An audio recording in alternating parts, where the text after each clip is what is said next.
Hi and welcome. I'm Andy Mioch and you are watching A News. Here are the headlines. Following the weekend escalation, Israel and Hamas recommit to the ceasefire. U.S. envoys meet Netanyahu in Israel. For the benefit of Israel and the United States. EU foreign ministers talk global issues and new sanctions on Russia. Truckers hope for border reopening as Pakistan and Afghanistan agree a ceasefire.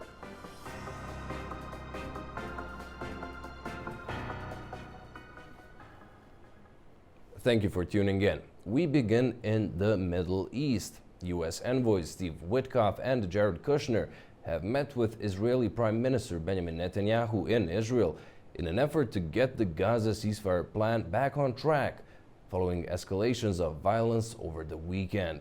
Israel and Hamas have both recommitted to the plan pushed by U.S. President Donald Trump since Sunday's flare-up, in which a Palestinian attack that killed 2 soldiers prompted an Israeli bombardment, killing at least 28 people in Gaza. U.S. Vice President J.D. Vance is reportedly also due to visit Israel on Tuesday, with Netanyahu saying the pair will discuss regional challenges and opportunities. And I want to thank you on their behalf. U.S. President Donald Trump doubled down on his threat to eradicate Hamas while hosting Australia's Prime Minister Anthony Albanese in the White House if they, quote, don't behave and be nice. When asked by reporters whether that meant American boots on the ground, Trump said there would be no need, as there are many countries signed on to the Gaza deal. I mean, we've had countries calling me when they saw some of the killing with Hamas, saying we'd love to go in and take care of the situation ourselves. In addition, you have Israel would go in 2 minutes if I asked him to go in. I could tell him, go in and take care of it. But right now, we haven't said that. We're going to give it a little chance, and hopefully there will be a little less violence. But right now, you know, they're violent people. Hamas has been very violent. But they don't have the backing of Iran anymore. They don't have the backing of really anybody anymore. They have to be good. And if they're not good, they'll be eradicated. Turning to Europe, EU ministers agreed in Luxembourg on phasing out Russian gas and oil and coordinating sanctions against Russia's so-called shadow fleet. Our Anita Sharma has the details in Arnhem. Welcome to This Day in Europe as European foreign ministers meet in Luxembourg. The EU's foreign policy chief, Kaja Kallas, set the tone with a clear message. The bloc remains firmly aligned with Ukraine, but the road ahead demands more than words. She noted that efforts by partners such as the U.S. to bring about peace are welcome, but the reality is Russia, quote, only understands strength and only negotiates when it's really put to negotiate. She reiterated that any meaningful settlement must include Ukraine at the table, pointing to the upcoming and controversial summit between U.S. President Trump and Russia's Vladimir Putin in Hungary as ill-timed if Kyiv is excluded. About Putin, she said, quote, it's not nice to see that really a person with an arrest warrant from the ICC is coming to a European country. Beyond Ukraine, the agenda spanned the Middle East, the Indo-Pacific, and connectivity partnerships. Ministers discussed the humanitarian situation in Gaza, the need to reinforce the EU's Indo-Pacific reach, and the upcoming discussions with Central Asian and South Caucasus partners. Kallas emphasized that while the Middle East ceasefire had passed a first stress test, achieving sustainable peace would require far more. Crucially, she flagged energy and sanctions as instruments of strategic pressure. She called for strengthened coordination to target Russia's so-called shadow fleet, shipping mechanisms that help Moscow circumvent sanctions and continue war funding. She said discussions are taking place with member states on how to better coordinate actions regarding the shadow fleet. Parallel to the foreign policy meeting, the EU's energy ministers met and agreed to a landmark roadmap phasing out Russian oil and gas. Under the agreement, new Russian gas import contracts will be prohibited from January, short-term contracts will end by next June, and long-term contracts will be terminated by January 1st, 2028. For oil, the phase-out date remains the end of 2027 under current legislation. The ministers framed this as a dual move, cutting off a major revenue stream to Russia's war machine while shoring up the EU's energy independence and resilience. Member states are required to prepare national diversification plans by next March. However, significant challenges remain. Countries such as Hungary and Slovakia, heavily reliant on Russian energy, have voiced strong reservations. Budapest especially warned that a forced cutoff would deeply damage its energy security and economy. Overall, though, the meetings mark a moment of convergence for the EU. Foreign and energy policy becoming explicitly intertwined. Europe is signaling that its support for Ukraine, its diplomacy in the Indo-Pacific, and its internal energy transition are part of one overarching geopolitical blueprint. Collis's remarks underscore that for the EU, defense, diplomacy, and energy are no longer siloed, but are part of the same strategy. For A News, I'm Anita Sharma in the Netherlands. Ukraine's President Volodymyr Zelensky will join a coalition of the willing meeting in London on Friday, French President Emmanuel Macron has said, as Kiev seeks more support against Russia. Formed by France and Britain in February, the so-called coalition of the willing has spent months discussing military support for Ukraine and ways to deter future Russian attacks after a potential truce. As for us, we continue to advance at Ukraine's side, which is resisting bravely. I think that we must not submit to any of the latest disinformation. Ukraine is continuing to resist with a great deal of courage by continuing to innovate, to produce, and we will hold a meeting of the Coalition of the Willing on Friday, partly in person and partly virtually, which will gather some of us in London, and President Volodymyr Zelensky will be there. And so we continue to advance. Still on Ukraine, U.S. Vice President J.D. Vance said President Donald Trump has not yet decided whether to supply Kyiv with Tomahawk missiles, stressing that America's security needs are a priority.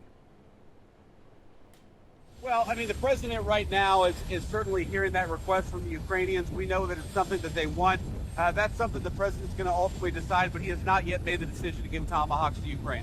Look, the president of the United States is trying to ensure that America's security is taken care of first, and obviously that means that we need to have the critical weapon systems for our own military, for our own troops. So that's what the president is focused on. Internet use around the world was disrupted after Amazon's cloud unit, Amazon Web Services, suffered an outage, taking down popular apps, including social media app Snapchat, the Roblox and Fortnite video games, and the chat app Signal. Payment apps such as PayPal, Venmo, and Chime were also disrupted, while ride-hailing app Lyft went down for thousands of users in the United States. About 3 hours after the outage began, Amazon Web Services said it had identified the cause and was starting to restore services. AWS provides the cloud computing infrastructure that powers some of the world's largest organizations, including government departments, universities, and major businesses. Over in France, investigation is underway into a brazen daylight heist at the Louvre Museum in Paris. Thieves managed to escape with priceless 19th century crown jewels in a meticulously planned operation that took less than 10 minutes.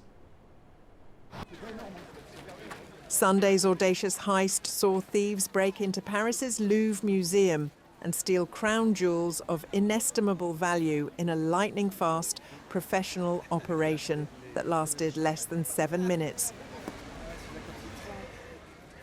4 masked suspects used a vehicle-mounted lift to reach a first-floor window of the Gallery of Apollo, the grand hall housing France's royal jewels, shortly after the museum opened.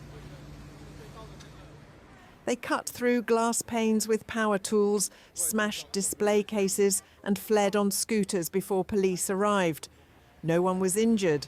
Among the 8 stolen items were diadems, necklaces, earrings and brooches once belonging to French royalty, including Empress Eugénie, Empress Marie-Louise and Queen Marie-Amélie. Culture Minister Rashida Dati called the theft a very professional, organised operation. We came immediately, a couple of minutes after we received information of this robbery. To be completely honest, this operation lasted almost 4 minutes. It was very quick. We have to say that these are professionals. Organized crime today targets objects of art, and museums, of course, have become targets. Because France, as you know, is a country of heritage, a country with historical objects of heritage with great value. The Louvre, the world's most visited museum, was evacuated and closed for the rest of the day as police launched an investigation. President Emmanuel Macron condemned the robbery as an attack on our heritage, vowing that the jewels would be recovered and the culprits brought to justice.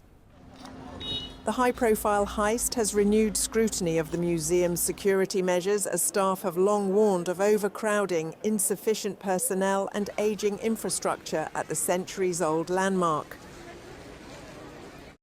2 airport security staff were killed when a Boeing 747 cargo plane from Dubai skidded off the runway at Hong Kong International Airport and plunged into the sea.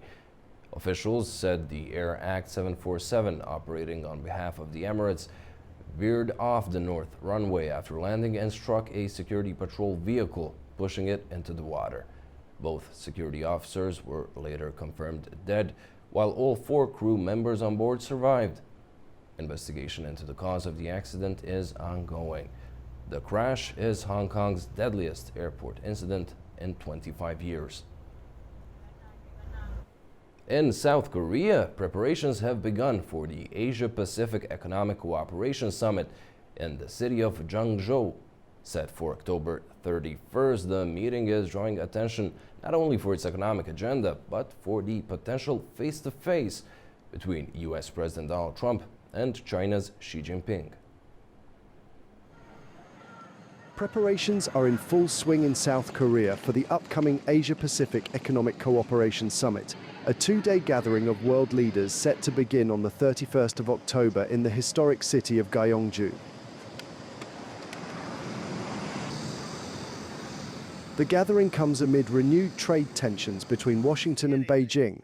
President Donald Trump has threatened to impose 100% tariffs on Chinese imports unless Beijing lifts new restrictions on critical minerals, a move analysts say could reshape the region's economic landscape.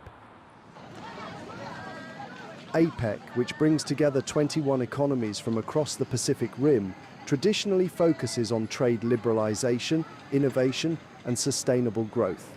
This year's theme, Connect, Innovate, Prosper, reflects South Korea's call for cooperation despite widening global divides. Because there is such a siege really going on from the Trump administration in terms of withdrawing from multilateral forums like APEC, this has really heightened the importance of this effort to bring together leaders from around the Asia Pacific and to focus on kind of the old agenda of, economic globalization, of free trade. This is the classic APEC agenda. And so I think we could see drama that APEC is not used to. Analysts say Trump's presence could bring both tension and attention. His America First approach has unsettled allies dependent on stable trade flows between the world's 2 largest economies. You see many of the allies sort of caught in a trap where they both want the U.S. and China to come to some kind of deal, but they're all very concerned about their exposure to the consequences of that deal, because I think the general perception is Donald Trump, the Trump administration in Washington, is out for itself. It is America first. Observers also note China's growing trade pressure on South Korean firms, seen as part of a wider rivalry spilling into regional markets. South Korea, as host, hopes the summit will reinforce its image as a bridge between Washington and Beijing, positioning Gyeongju as a hub for dialogue rather than division. Speculation is mounting that Trump could revive dialogue with Kim Jong-un during his Asia visit. Their last meeting at the demilitarized zone took place near Gyeongju, and another surprise encounter can't be ruled out. Hosting APEC 2025 gives South Korea a chance to act as a bridge between rival powers set to welcome leaders, CEOs and media from across the Pacific. Whether this year's summit leads to renewed dialogue or deeper divisions, its outcome will be closely watched well beyond Asia.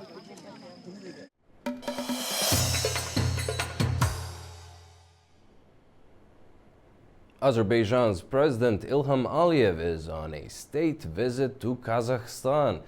Our very own Orhan Amashov is in Astana covering the visit and all the accompanying events.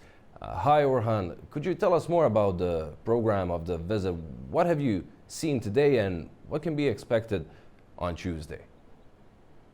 Hello, Andy. Yes, indeed. President Aliyev landed here today. It's a very important meeting, as you described it. It's a state visit by President Aliyev, which is actually a reciprocal arrangement in relation to what happened in March 2024 when President of Kazakhstan was in Azerbaijan. One of the key elements that I suppose we need to focus on is the fact that President of Kazakhstan, Tokayev, himself personally welcomed him at the airport, and that's something that is widely discussed here amongst the analysts and journalists. It's a moment testifying to the growing relations and growing affinity between these two countries, and also testifying that Turkic unity, which is quite often being referred to in the context of Azerbaijan's relations with many other Central Asian countries. And also, of course, we have to bear in mind the current geopolitical situation, I suppose, because Kazakhstan, as I'm sure you know, and is the biggest country in this region in Central Asia, and it's quite often described as a nation, as the only nation capable of reducing Russia's influence in Central Asia in the context of its geopolitical balancing act. And same quality in many ways applies to Azerbaijan. So therefore, it is widely believed that these two countries, two Turkic nations, in terms of enhancing their bilateral interaction and actually building upon that agreement to which we referred today on a number of occasions, agreement referred to as the Agreement on Strategic Partnership and Allied Relations, naturally could change the entire geopolitical theater involving Central Asia plus. And therefore, the expectations are rife. We know very little about what will be agreed tomorrow, but naturally, on the basis of the diplomatic classification, this trip being a state visit, and also bearing in mind the respective capabilities of Azerbaijan and Kazakhstan, expectations are there, and naturally we ourselves are looking forward to hearing more, and on that basis explaining what is happening now.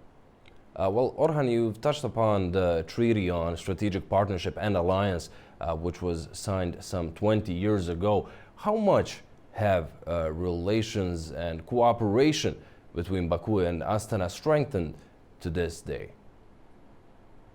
Thank you, Andy. It's a very crucial question, and tomorrow we'll be looking into it from different angles. Indeed, when it was signed back in 2005, 20 years ago, both Azerbaijan and Kazakhstan were different countries. That was a mere declaration perhaps at the time, but from the perspective of international law, that's an agreement. Therefore, it did create back then internationally acceptable and also enforced legally binding obligations and circumstances. The countries signed, Azerbaijan and Kazakhstan signed about 170 agreements, bilateral agreements over the past 20 years. Connectivity seems to be an absolutely central element defining their bilateral interaction. The policymakers, both in Kazakhstan and Azerbaijan, realize that the more connected you are, the more powerful you are, and they try and build upon that point. But they also, and they are acutely conscious of the fact that both Kazakhstan and Azerbaijan are building a new reality. In the case of Kazakhstan, of course, relations with Russia and China are very, very important. And what many Kazakh policymakers have been mentioning today in private communications, also in public articulations, is that relations with Azerbaijan are absolutely key for Kazakhstan to be able to truly put into practice that policy known as geopolitical balancing act. Because Kazakhstan strongly believes that if you want to be a strong power in Central Asia, if you want to be a rule maker, if you want to be a game changer, you need to have good relations with everybody, and you should not be exclusively reliant on any of your partners. And currently, on the economic front, Andy, there is a strong reliance on Russia, because 80% of Kazakhstan's oil exports go to Russia, and the rest goes to China. Only 5% goes to Europe via Azerbaijan. In terms of Kazakhstan's gas export capabilities, actually, our famous Southern Gas Corridor is completely irrelevant in this context because of Caspian Sea, because of infrastructure limitations, Kazakhstan is unable to export its gas resources to Europe via Azerbaijan. Therefore, many issues will be discussed tomorrow. Of course, naturally, one of the most key issues that I've noticed in my communications, by the way, and today I've conducted a number of interviews with many Kazakh officials and also experts. The digital sovereignty is a very key subject. One of the things that have been articulated today was that if a nation, or any nation, wants to be properly sovereign, it needs to be sovereign in a digital sense. And for that reason, but not for that reason alone, digital Silkway connecting Azerbaijan and Kazakhstan, I'm sure will be the subject matter of discussion tomorrow. And I expect many, many agreements being signed tomorrow to that effect as well. Well, in the run-up to the main events set for Tuesday, I would like to hear your thoughts on the roles Azerbaijan and Kazakhstan play when it comes to broader ties between the South Caucasus and Central Asia. Indeed, Andy, that's a very central question, because if you don't have good relations with Azerbaijan, which is the biggest country in this region, the South Caucasus, in terms of its nominal GDP, it's the biggest country, and with Kazakhstan, so Azerbaijan and Kazakhstan, two biggest countries in their respective regions. These are game-changing, rule-making nations.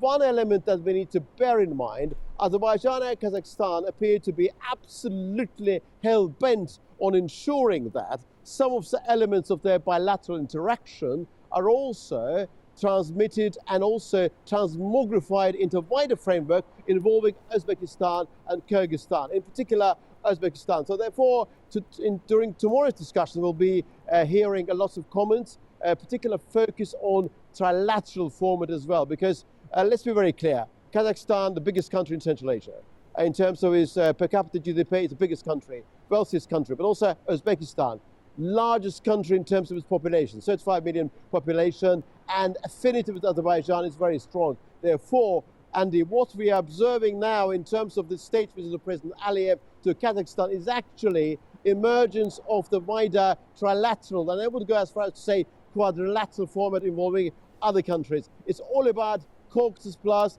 and Central Asia Plus, and Azerbaijan, Kazakhstan, together with other countries, are actually building the new reality, and some elements of the new reality will be announced tomorrow.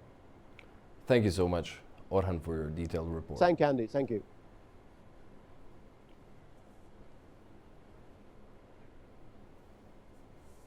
Well, that was our Orhan Amashov reporting live from Astana. Now, Orhan had the chance to speak on the state visit and bilateral cooperation to Danyar Meirbekov of the Kazakh Ministry of Digital Development, Innovation and Aerospace Industry.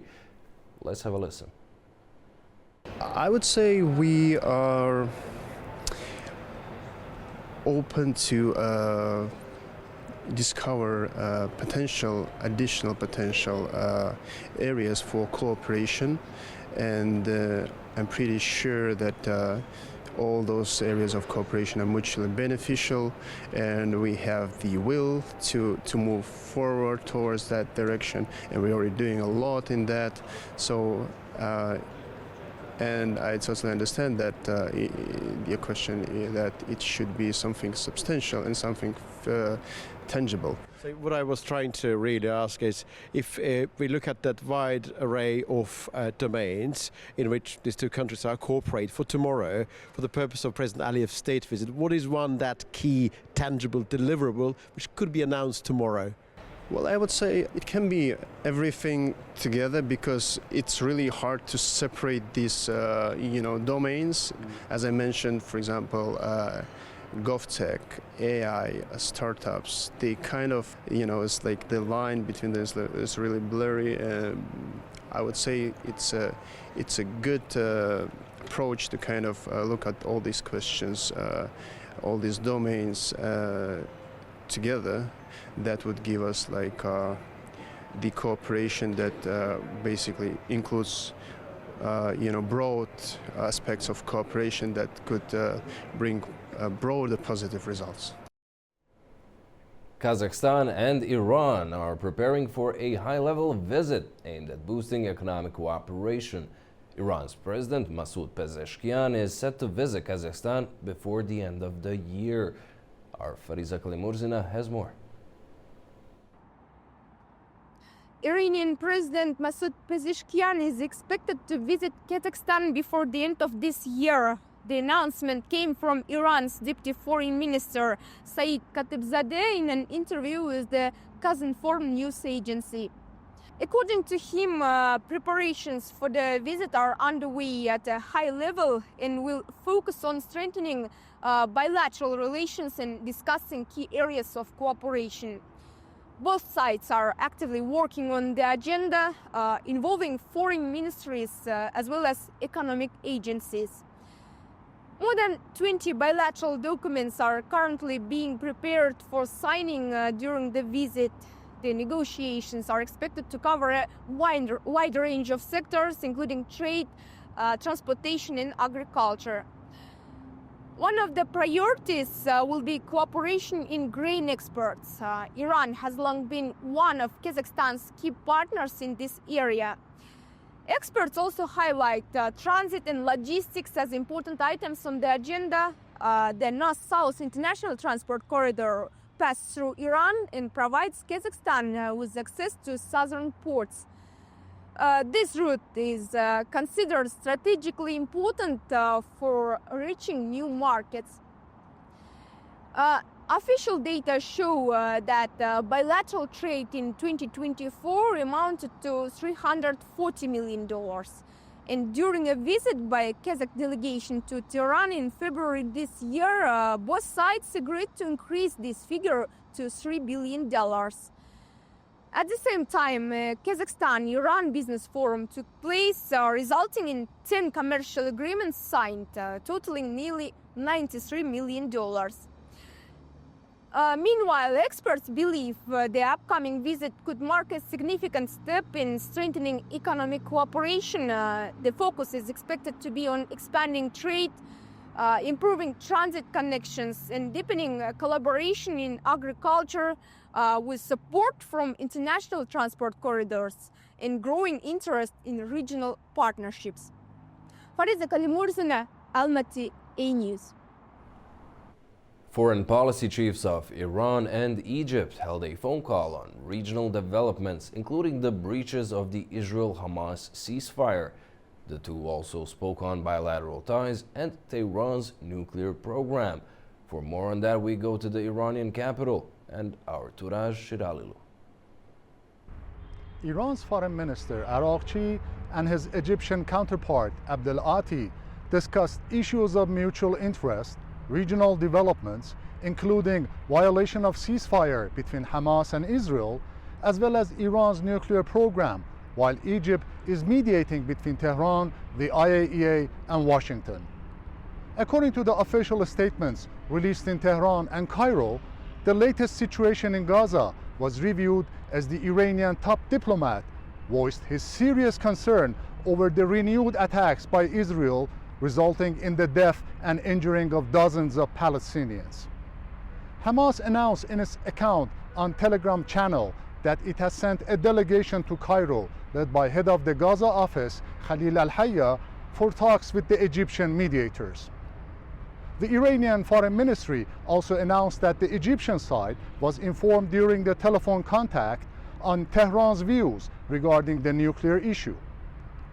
On Saturday, Araghchi, in a post on X, said that Iran, Russia, and China, in a joint letter to UN Secretary General and the Security Council, reaffirmed that Resolution 2231 on nuclear sanctions terminated on October 18th, and that European powers' attempt to reinstall the sanctions is legally and procedurally flawed.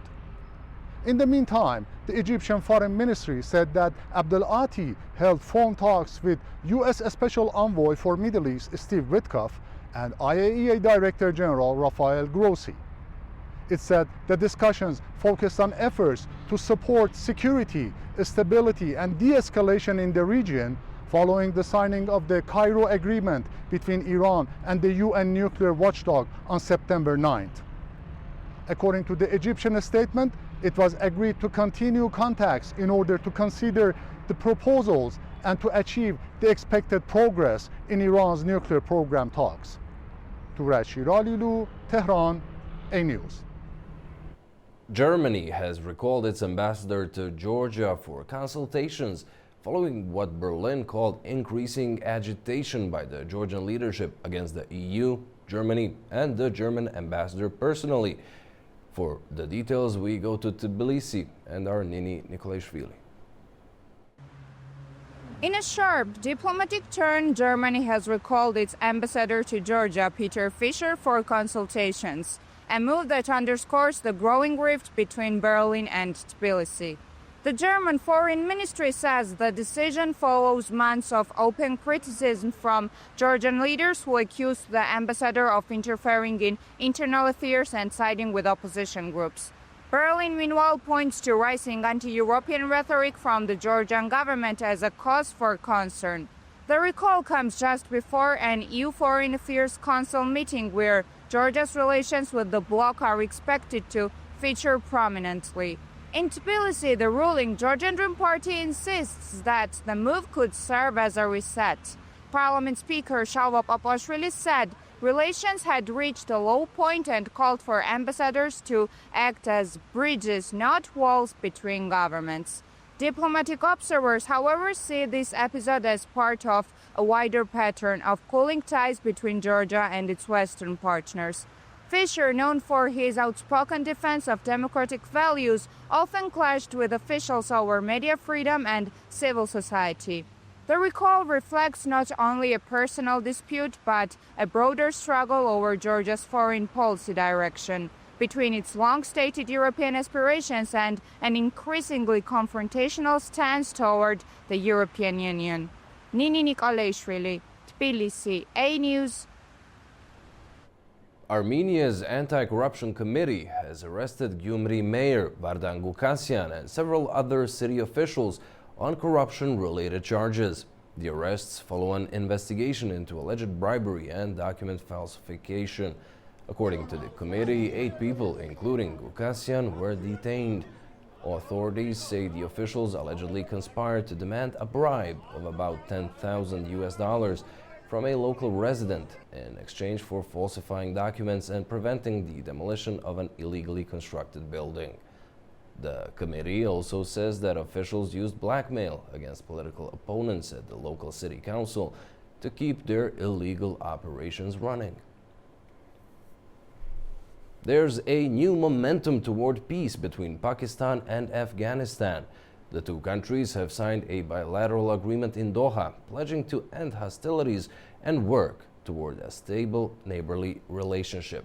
Artemim Bahis has more in Kabul.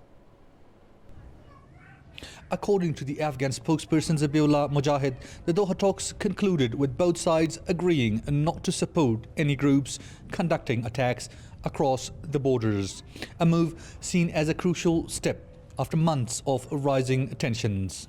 The negotiations were mediated jointly by Qatar and Turkey, both praised for their role in bringing the sides together. Turkey's involvement marks a growing diplomatic presence in regional peace efforts. And the story doesn't end in Doha. The next round of talks is scheduled for October 25th in Istanbul, where negotiators are expected to translate the ceasefire into action, defining how it will be implemented, monitored, and verified. Officials say the Istanbul meeting will focus on operational details, setting timelines, defining violations, and creating joint mechanisms to prevent future cross-border attacks.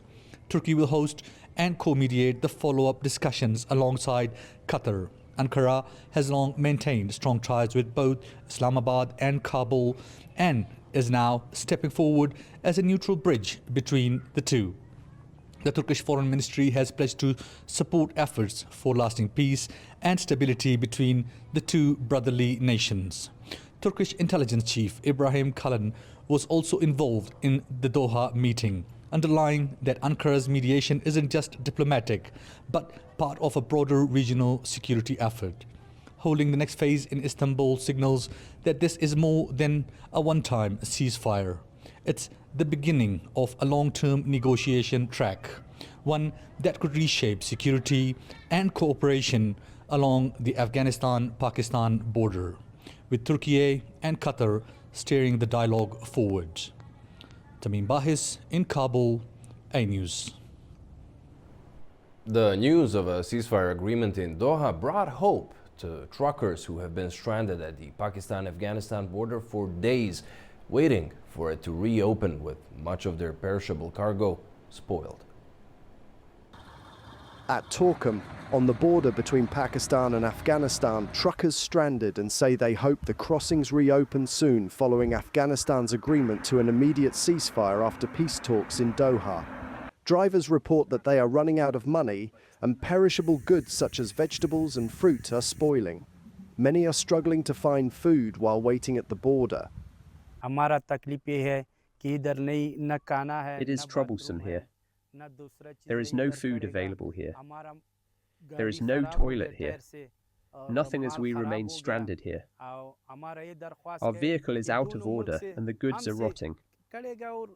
We wish that both the countries would talk and open the border gates. We are facing hardships here. All the truck drivers who remain stranded here are suffering losses.